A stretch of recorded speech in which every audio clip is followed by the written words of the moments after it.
This one may happen in chunks, largely because I'm unfamiliar with the road, and partly because I know that as I think of pieces where I go, oh, I should have talked about, I will add little sub-chapters to it.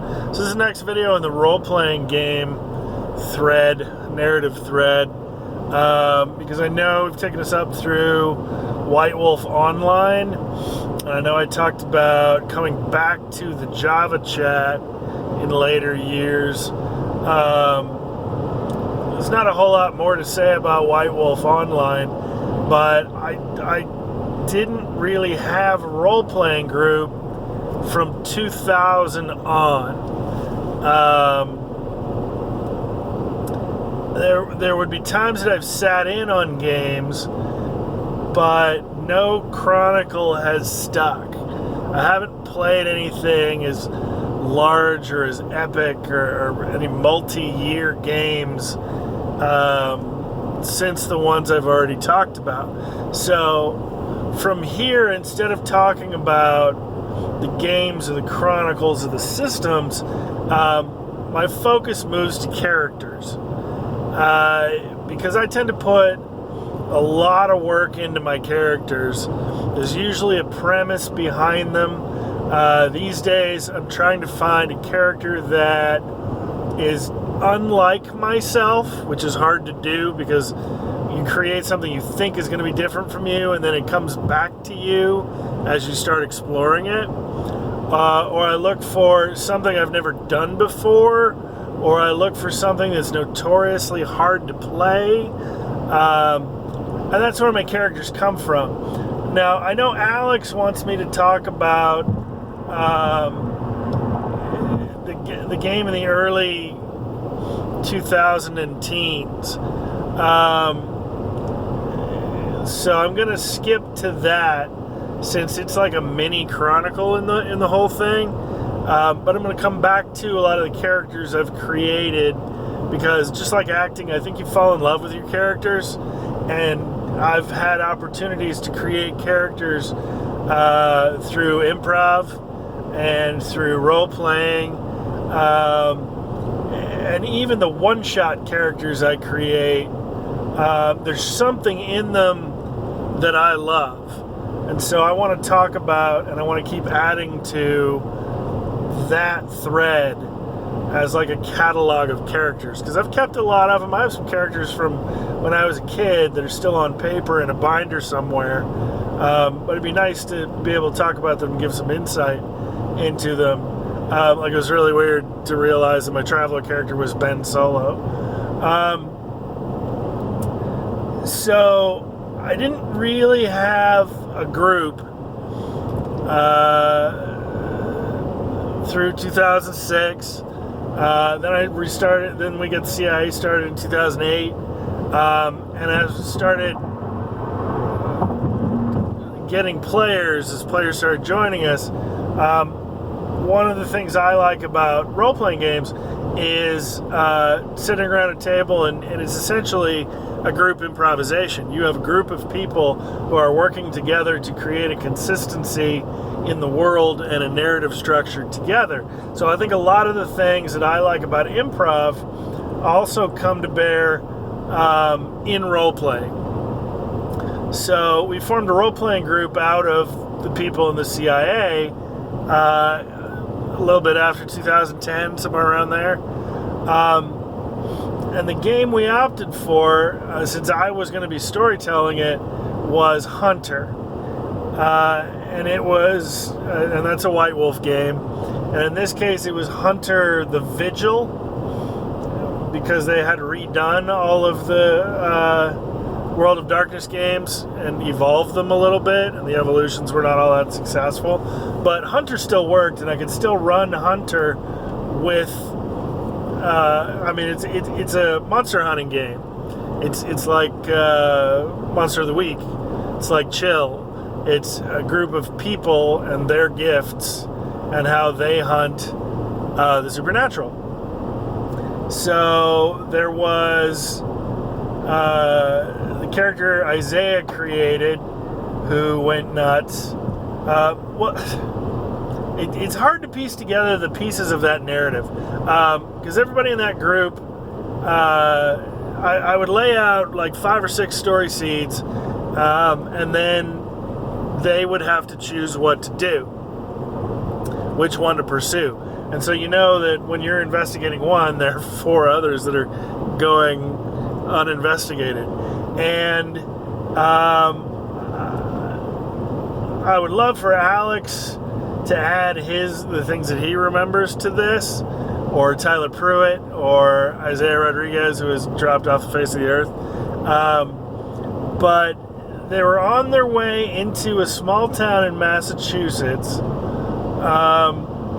and they found Alex holed up with a couple other people in a car dealership because there was a zombie invasion in the area, and there was a building in the middle of the city that was under military quarantine that I referred to as the Forever Complex. And that building was going to be the core of the Chronicle, because it was an interdimensional nexus, and the doors inside this building led to different points in space and time. One door got opened literally into outer space. One door got opened to the bottom of the ocean. One door, there were some weird stories in there, and they started dealing with doppelgangers of themselves from alternate dimensions. It's one of the things that drove Isaiah insane, I think. One of the characters could sense when him in another dimension died. And I don't mean, in the idea of string theory, every moment in time branches off in an infinite number of ways. And so if you sensed you dying in another reality, you'd literally be in pain all the time. So it wasn't that. It was that the big bad of the episode of the Chronicle, the big bad of the Chronicle was stalking them in other realities and killing off other versions of them. And that was the overarching unifying idea of the Chronicle. And there's an astrophysicist by the name of Dr. Michio Kaku, who was a significant NPC to the Chronicle, and they hadn't yet figured out whether he was on their side or not. And Isaiah was trying to talk to that guy. I really liked that Chronicle, and I wanted to see that whole thing go forward, but that group kind of dissolved and stopped meeting. There were other iterations of the CIA role-playing group. It's hard to avoid talking about people that I don't have contact with anymore. Like, I don't talk to Isaiah anymore. I don't know where he is. There are some people that I don't think would appreciate being a part of the narrative here. So I'm going to try and talk about these chronicles and these campaigns in vague terms. Somebody else with a long background in role-playing wanted to run games for that group, for the CIA group.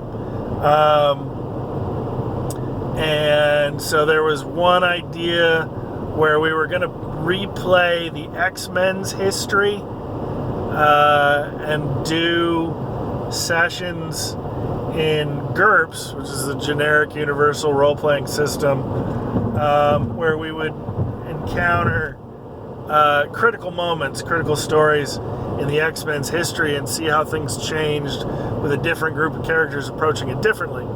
So the character I created for that was a guy named Reaper. That was his code name. And his real name was Derek something. And I randomized his power set. I asked the game master to roll for me to figure out what he could do. Because as a mutant, I didn't want control over what he was going to be able to do. And so the power set that was rolled for him was illusion generation and control. So he was a high school athlete, and I said that his powers manifested when they had penalties called on his teams for having too many people on the field or on the court, because he was creating other players out of his mind. They're duplicates of himself. And then there was a danger room scenario where he obliterated his opponent, but it was an illusion. So whenever he manifested claws or red eyes or darkness and shadows, whatever I was doing as a player, as an illusion that the character's creating, the character didn't realize it was an illusion. And so everybody treated him as a very high-level threat when he wasn't really. And so we did X-Men #1, which is a confrontation with Magneto over a military base where he's got nukes. And I remember the DM said to us, "Don't let him talk to you." But that's the point of X-Men #1, is to introduce Magneto's philosophy on mutant kind. So Reaper followed those instructions to the letter. And Magneto being inside a force bubble, Reaper created like a dimensional rift beneath that flying force bubble of magnetism, and created like a Cthulhian monster, tentacles reaching out of the earth to drag Magneto into it. And of course there was a group effort. Everybody was attacking Magneto to the point that he got frustrated and left. So he never explained to our characters his philosophy of mutant kind. We then fast forwarded. We successfully stole the Sentinel plans from Trask Industries, and then Magneto came to the school, Xavier School for Gifted Mutants, to get the plans from us. And we had fast forwarded, we had set everything modern as if it was happening now. And so while everybody was trying to fight Magneto, I went, "Plans are on a flash drive, right?" And DM went, "Yep." Or Game Master went, "Yep." I said, "Okay, I get a copy, a second flash drive, and I collect a whole bunch of knives, like silverware, and I go out front and I start chucking the knives at Magneto, and so he was deflecting them easily with magnetism. So I threw like 4 or 5 knives, and then I threw the flash drive, which he deflected with magnetism, not realizing that it was the flash drive that supposedly contained the Sentinel plans I had thrown at him. And so he used magnetism on a storage device that's susceptible to magnetism, and he just kind of got frustrated and left at that point. Wasn't the real flash drive though, but he didn't know that. Then the team split. I mean, he had said he was leaving, and then he explained his philosophy and invited people to go with him. And so the team split, and that's where that Chronicle ended. We didn't play any more of that one. Same person ran a D&D game I made a Tiefling War Cleric for. Tiefling is like it's not a dragon person. It's more of like a demonic creature. It's got horns and a big tail, and he's purplish. At least this one was. And so I played, he was a war cleric to a god named Talos. And Tieflings are often looked on as demons. So there's prejudice against them for being inherently evil. And Talos is a chaotic evil god. Because my angle on it was, if a Tiefling has been raised in a monastery and has never had contact with the outside world, what would he understand about racism? And so I wanted to explore racism from that perspective of a character that didn't know why people were prejudiced against him or why people thought his god was evil. So the Game Master created a world where there were 2 continents we were dealing with, and their societies revolved around dragons, as many fantasy environments do. And one continent revolved around worshipped, revered metallic dragons, gold, silver, chrome, brass, that kind of thing. Chrome? Okay. The other continent revolved around revered, worshipped chromatic dragons, red, green, black, white. And so the two continents were at war with each other. So the story that was run was we were supposed to sneak into the other continent, find a dragon nursery, hatchery, and smash all the eggs in the hatchery. So I paused it and I went, okay, let me get this straight. You are asking the character that doesn't understand racism to murder children based on their color. Yep. Okay, for equipment for the adventure, I want 3 bags of holding. I'm going to have to pause this because I'm about to go through a toll booth. I'll be back.